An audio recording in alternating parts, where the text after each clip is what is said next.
महाप्राण ध्वनि।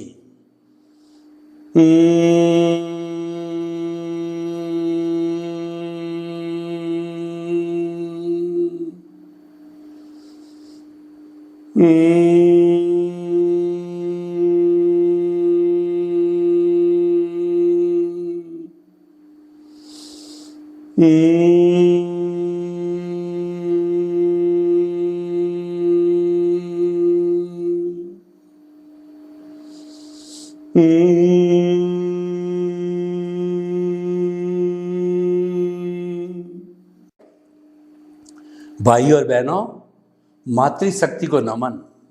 आज का हमारा बहुत सुंदर विषय, अति उत्तम विषय, शाश्वत सुख की प्राप्ति कैसे हो।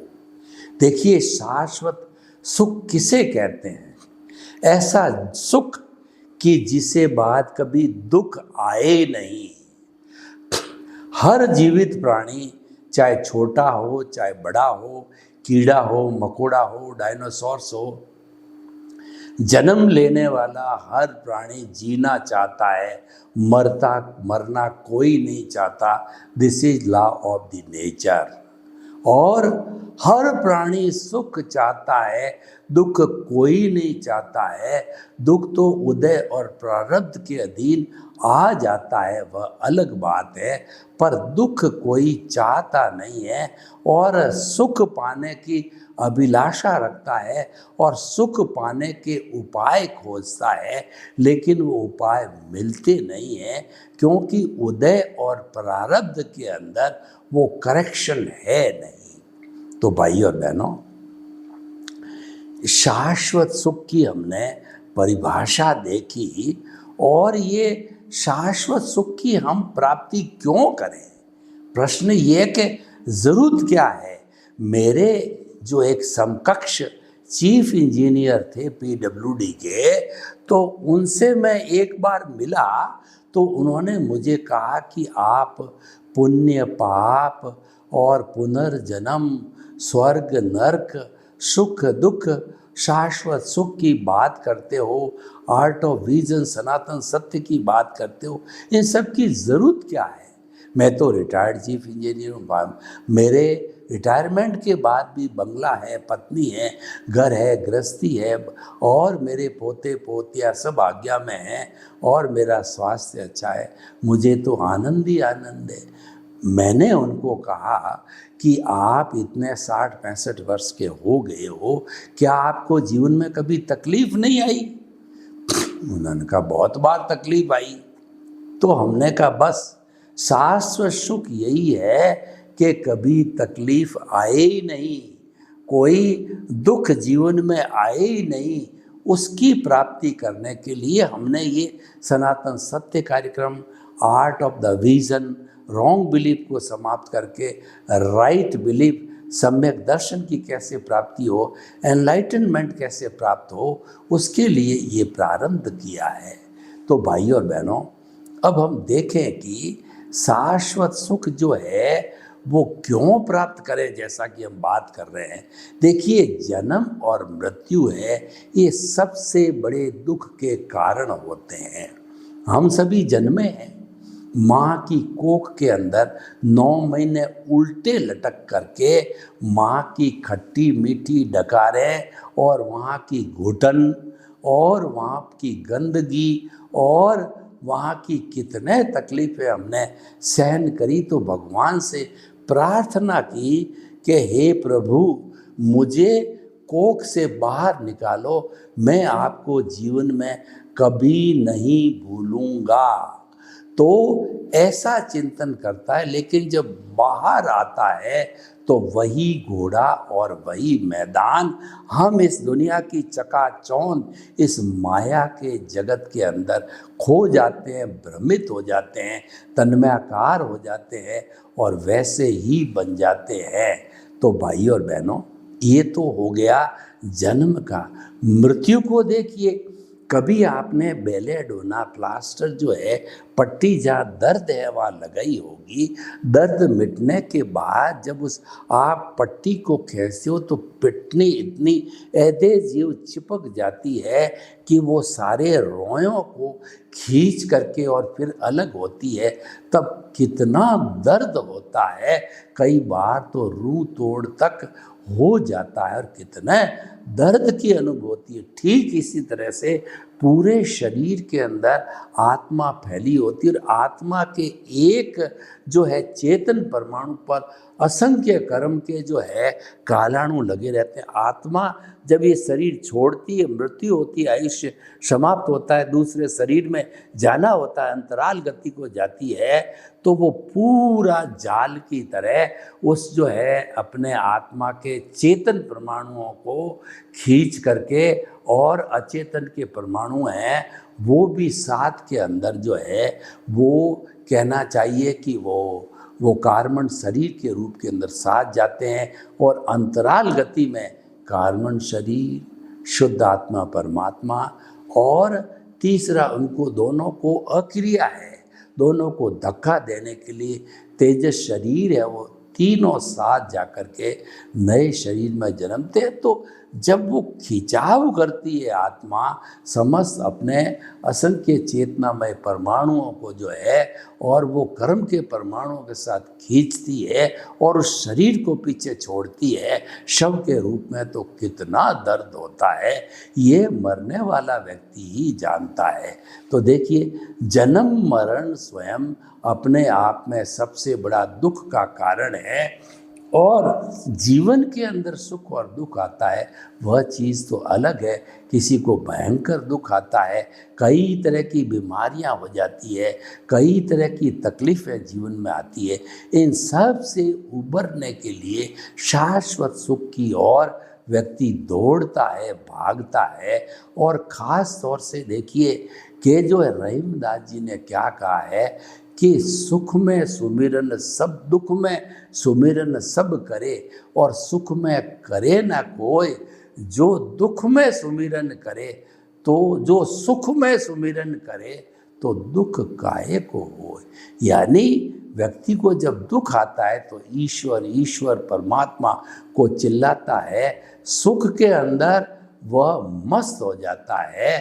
तो अगर व्यक्ति सुख के अंदर भी ईश्वर को याद रखे, मैं मन वचन काया से मुक्त ऐसा शुद्ध आत्मा हूँ, मन वचन काया रूपी शरीर अलग है, मैं अलग हूँ, मन वचन काया है ये कुदरती रचना है, मन वचन काया कुदरती रचना से मुक्त ऐसा मैं शुद्ध आत्मा हूँ। ये हर वक्त में रियलाइज करे तो व्यक्ति को कभी दुख हो ही नहीं सकता है। तो भाई और बहनों, हम आपको ये बताना चाहते हैं कि ये जो दुख है वो आता है तो व्यक्ति शाश्वत सुख की परिकल्पना करता है, योजना बनाता है। तो उस शाश्वत सुख की प्राप्ति को हम कैसे करें, उसके लिए हमने सनातन सत्य कार्यक्रम डिजाइन किया है। सनातन सत्य कार्यक्रम है वह कुदरत और कुदरत के कानून पर आधारित है, जो दोनों शाश्वत है, जो सिद्धांत पर आधारित है, और सिद्धांत कभी बदलता नहीं है। कुदरत 6 शाश्वत द्रव्यों के समवाय को कहते हैं, चेतन, अचेतन, मोशन, रेस्ट, टाइम और स्पेस, और ये कानून से चलते हैं, उसका नाम कुदरत का कानून है। और क्योंकि हर व्यक्ति के कर्म अलग अलग है, हर एक का उदय और प्रारब्ध अलग है, जब दुनिया में विविधता है तो उसके कारण 6 द्रव्यों को अवस्था रूप में बदलना पड़ता है, उसको कुदरती रचना कहते हैं। तो जो है हमारा प्रिंसिपल बन गया कि कुदरत कुदरती रचना और कुदरत के कानून से शाश्वत सुख की प्राप्ति। यानी आपने कुदरत के कानून का जन्म से मृत्यु तक और आने वाले 2-3 भवों के अंदर कुदरत के कानून को कभी तोड़ा नहीं है, तो निश्चित तौर पे आपकी पहले जन्म के अंदर शाश्वत सुख की नींव लगती है और आने वाले अधिकतम 3 जन्मों के अंदर आपको शाश्वत सुख की प्राप्ति यानी आपके स्वरूप की प्राप्ति, यानी कि आपको आत्मा का स्पष्ट वेदन हो जाता है। यानी कि जो मन वचन काया रूपी अज्ञान है, वो जो है हमारा मिथ्या ज्ञान, मिथ्या दर्शन और मोहनीय कर्म रूपी अज्ञान है, उसका एक भी परमाणु आत्मा के साथ नहीं रहता है। जब जड़ नहीं रहता है, उदय प्रारब्ध नहीं रहता है, डिस्चार्ज समाप्त हो जाता है और हमारी जो प्रतिष्ठित आत्मा है, लाइव पार्ट भी समाप्त हो जाता है, वह स्वयं प्रतिष्ठित आत्मा समाप्त हो जाती है, विलीन हो जाती है, मन विलीन हो जाता है, ज्ञान जीरो हो जाता है, तो वह स्थिति शाश्वत सुख की स्थिति कहलाती है और उसको कहा जाता है ब्लिस, उसको कहा जाता है परमानेंट सुख, उसको कहा जाता है शाश्वत सुख। तो भाई और बहनों, हम आपको बताना चाहते हैं कि शाश्वत सुख की हमने परिभाषा की और शाश्वत सुख को पाने के लिए हमने सनातन सत्य, और इस सनातन सत्य को जो है मस्तिष्क में बिठाना होता है, उसको हम आर्ट ऑफ द विजन कहते हैं। सनातन सत्य को मस्तिष्क की समझ से पालन करना, समझ है वह अपने आप में एक दर्शन है। समझ जो है हमारी ठीक हो जाती है तो वो राइट बिलीफ कहलाती है और हमारी गलत मान्यता है। देखिए, सुख और दुख वास्तव के अंदर इसका कोई एग्जिस्टेंस नहीं है, ये भ्रमित मान्यता है। इस भ्रमित मान्यता के कारण ही हमारा ये मोहनीय कर्म खड़ा हुआ है कि जड़ पदार्थों के अंदर सुख को खोजना, रोटी में सुख, कपड़े में सुख और भोजन में सुख, स्त्री में सुख, धन में सुख, दौलत में सुख और पद में सुख, प्रतिष्ठा में सुख, संबंध में सुख और सत्ता में सुख, रिश्तों में सुख, नातों में सुख, जब ये मानने लगते हैं तो भ्रमित होते हैं। ये रॉन्ग बिलीफ है। वास्तव में सुख है वो आत्मा का गुण है, आत्मा भीतर है और आत्मा के अंदर, शुद्ध आत्मा परमात्मा के अंदर सुख का धाम है। वह अनंत ज्ञान, अनंत दर्शन, अनंत शक्ति, अनंत सुख का धाम है। ये अनंत का अर्थ क्वांटिटी वाचक नहीं है, ये क्वालिटी वाचक है। यानी क्वालिटी का ज्ञान है, उसको केवल दर्शन, केवल ज्ञान कहते हैं। और अनंत दर्शन क्वांटिटी वाचक नहीं है, क्वालिटी वाचक है। उसको हम कहते हैं कि केवल दर्शन, केवल ज्ञान। और अनंत ज्ञान, अनंत दर्शन, अनंत शक्ति। अनंत शक्ति का अर्थ होता है कि हमारी आत्मा जो है वह संपूर्ण शक्तिशाली, इतने शक्तिशाली इस ब्रह्मांड के अंदर कोई भी वस्तु नहीं है, क्योंकि वह अविनाशी है। आत्म तत्व ही अविनाशी होने के कारण जो है वह जो है वो अनंत जो है शक्तिशाली है और अनंत सुख का धाम है। यानी आत्मा में कभी दुख आता ही नहीं है, वो शाश्वत सुख है। उसमें शाश्वत सुख का जरिया बह रहा है, उसमें शाश्वत सुख का समुंदर लहरा रहा है। मेरी शुद्ध आत्मा शाश्वत सुख के समुंदर के अंदर जो है गोते खा रही है, नहा रही है और जो डुबकियां लगा रही है। इतना आनंद है। यानी किसी को भीतर का आनंद का खजाना मिल जावे तो बाहर जो इन जड़ पदार्थों में जो आनंद मिलता है वो तो फीका फीका फीका नजर आता है। जैसे कि आपने मीठा खा कर के ऊपर से चाय पी ली तो वो फीकी फीकी लगती है, जबकि वास्तव में वो चाय मीठी है, क्योंकि आपने बड़े आनंद को पहचान लिया। इसीलिए छोटा आनंद आपको तुच्छ लगने लग गया। हमारे घर में कोई दादा आकर के बैठ जाता है और घर को हड़प लेता है, तो हम क्या करते हैं कि उससे शक्तिशाली बड़े दादा को लाके खड़ा करते हैं, छोटा दादा भाग जाता है। हमारे मस्तिष्क के अंदर जब अशुभ भाव आके खड़े होते हैं, उसकी जब हमने शुभ भाव खड़े किए, निराशा आ गई, आशा को खड़ा कर दिया, और जो है हमारे में उत्साह की कमी हो गई तो हमने उत्साह का भाव खड़ा कर दिया, और हमारे के अंदर आग्रह की बात आई तो हमने खुदा जो है अनाग्रह को खड़ा कर दिया। शुभ भाव खड़ा करने से अशुभ भाव तिरोहित हो जाते हैं। तो इसीलिए भाई और बहनों, ये साधना है। शुभ भावों के विरुद्ध अशुभ भावों के विरुद्ध शुभ भावों को खड़ा करके विजय पाना है, ये साधना है।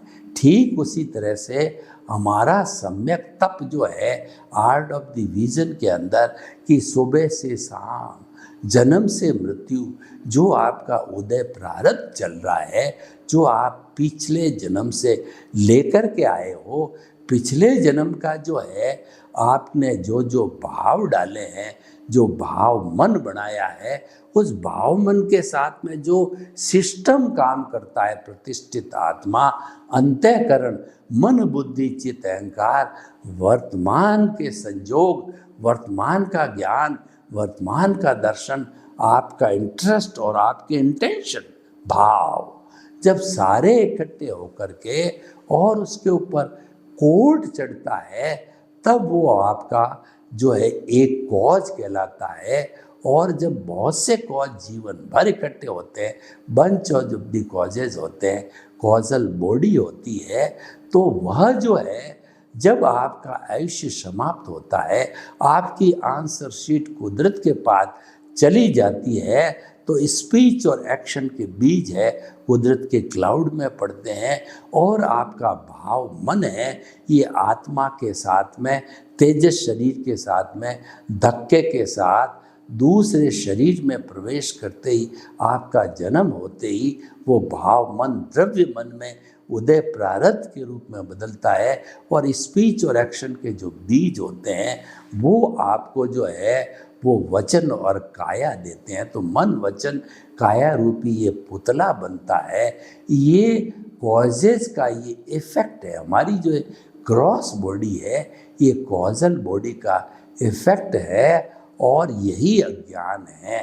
तो इस अज्ञान को समाप्त करना ही वास्तव के अंदर सच्चा जो कहना चाहिए कि वो हमारा सच्चा त्याग है। अज्ञान का त्याग ही सच्चा त्याग है। कुदरत को समर्पण ही सच्चा समर्पण है। आप घर गृहस्थी छोड़ो या न छोड़ो, आप त्याग पचकान करो या ना करो, आप मन वचन काया की शुद्धि करो, कैसे करो, किस तरीके से करो, किस उपासना से करो, किसी रिचुअल से करो, उस सृष्टि में हम नहीं जाना चाहते हैं।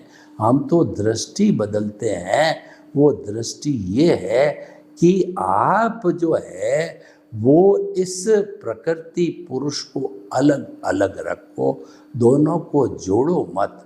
एक जो है पॉजिटिव साइड है और एक नेगेटिव साइड है बिजली की, दोनों को जोड़ा तो धमाका हो जाएगा। आप अगर कोई एचटी की लाइन के ऊपर लटक गए, अर्थ हो गए, तो आप भस्मीभूत हो जाओगे। दोनों को अलग अलग रखो। तो अलग अलग रखना साधना है। अलग अलग रखने का अर्थ ये है कि जन्म से मृत्यु आपका जो भी उदय प्रारब्ध चल रहा है, ऑटो मोड से चल रहा है, डिस्चार्ज रूप के अंदर चल रहा है, कितने समय तक चलता रहेगा, उसको कुदरती रचना मानो, देखो, समझो और विश्वास करो। यह कुदरत के कानून का पालन है। ये नहीं तोड़ोगे तो कुदरत आपके साथ में, आपको कोई पनिशमेंट नहीं करेगी। और उसका परिणाम ये हुआ कि मन वचन काया रूपी जो अज्ञान है, मोहनीय कर्म, मिथ्या गर्दन, मिथ्या दर्शन और मोहनीय कर्म है, वो धीरे धीरे इरेज होता रहेगा। मैं आपको एक बताऊं कि जो है हमने एक चित्र बनाया गोले में पेंसिल से, तो अब वो जो है चित्र है वो अज्ञान हो गया। अब मैं एक पेन, उसमें एक पेंसिल से फिर उसको मिटाना चाहूँ तो उसके ऊपर मैंने पेंसिल के बने हुए चित्र पे पेंसिल रगड़ी तो चित्र तो दब जाएगा, लेकिन चित्र इरेज नहीं हुआ, चित्र साफ नहीं हुआ। यानी ज्ञान के द्वारा अज्ञान को मिटाया नहीं जा सकता है। अब मैंने विज्ञान रूपी डिटर्जेंट लिया, रबड़ लिया, रबड़ को धीरे धीरे धीरे उसके ऊपर रगड़ना चालू किया चित्र के ऊपर, तो वह पूरा जो है साफ हो जाएगा और साफ होकर के क्लियर कागज बन जाएगा। तो ये हो गया कि विज्ञान के द्वारा जो है हमने अज्ञान को इरेज किया। ज्ञान से अज्ञान इरेज नहीं होता है, और विज्ञान की एप्लीकेशन करी, यानी सम्यक ज्ञान सम्यक दर्शन केंद्र में प्रभु है, तो उसकी एप्लीकेशन करने से जो भाव पड़ते हैं, जो हमने कोट की बात करी प्रतिष्ठित आत्मा की, वो भाव है मोक्ष के लायक और सहायक चलते। यानी कि आप जन्म जन्मांतर तक मैं शुद्ध आत्मा हूँ, मन वचन काया से मुक्त, ऐसा मैं शुद्ध आत्मा हूँ, मन वचन काया कुदरती रचना है, और मन वचन काया कुदरती रचना से मुक्त, ऐसा मैं शुद्ध आत्मा हूँ। ये स्मरण करते रहे, इसकी माला फेरते रहे, इसका जप करते रहे, तो आपका जो है मिथ्या ज्ञान, मिथ्या दर्शन, मोहनीय कर्म रूपी अज्ञान है, वो रबड़ लगाने के समान जो है वो इरेज होते होते एक भी परमाणु आत्मा के साथ में जड़ का, ज्ञान का नहीं रहेगा। तो आत्मा उस जड़ की अनुपस्थिति में वह इस शरीर में रह ही नहीं सकता, और वह सिद्ध शिला में जाकर के विराजमान हो जाएगा, ईश्वर बन जाएगा, अनंत ज्ञान, अनंत दर्शन, अनंत शक्ति और अनंत सुख का धाम बन जाएगा, और वह शाश्वत सुख को प्राप्त हो जाएगा, और वह ईश्वर बन जाएगा। उसके किसी भी तरह का पूरे जन्म के अंदर कोई दुख नहीं आएगा।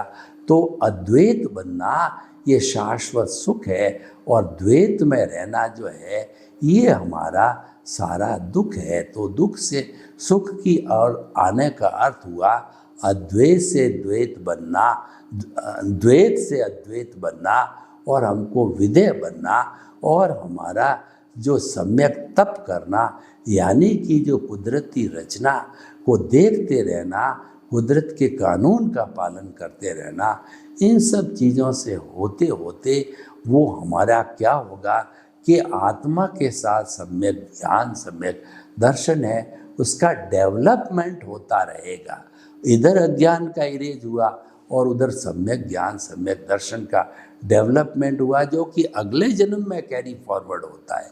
अगले जन्म में अघाती कर्म कैरी फॉरवर्ड नहीं होते हैं, नए बनते हैं।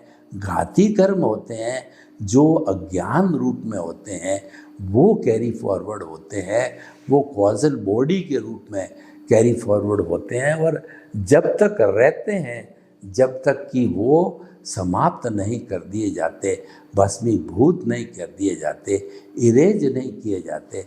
तो भाई और बहनों, बड़ी स्पष्ट इक्वेशन है कि आपको शाश्वत सुख की प्राप्ति करने के लिए अज्ञान को समाप्त करना पड़ेगा, और जहर को जहर से मारा जाता है। वो अज्ञान रूपी जहर को मारने के लिए विज्ञान का उपयोग करना पड़ेगा। ये हमारी जो होम्योपैथिक दवा क्या होती है कि ये कुछ डिग्री तक जो है वास्तव में जहर होता है। तो अलग अलग बीमारी की अलग अलग डिग्री के जहर की जो है बूंदें बनाई जाती है, रोगी को दी जाती है, तो जहर से जहर को मारा जाता है। तो विज्ञान को जो है वो विज्ञान के द्वारा अज्ञान को इरेज किया जा सकता है।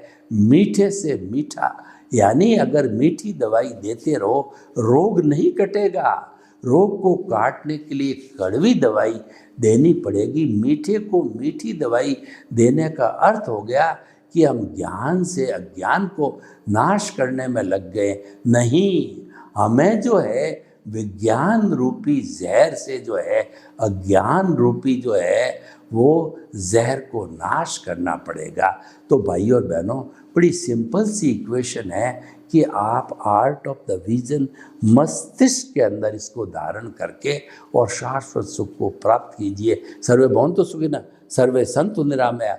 लोग के जीवों को सुख मिले, शांति मिले, आनंद मिले, प्रेम मिले, सौहार्द मिले और हम सब आर्ट ऑफ विजन का पालन कर शाश्वत सुख को प्राप्त करें। आपके प्रति मंगल भावना। ओम शांति।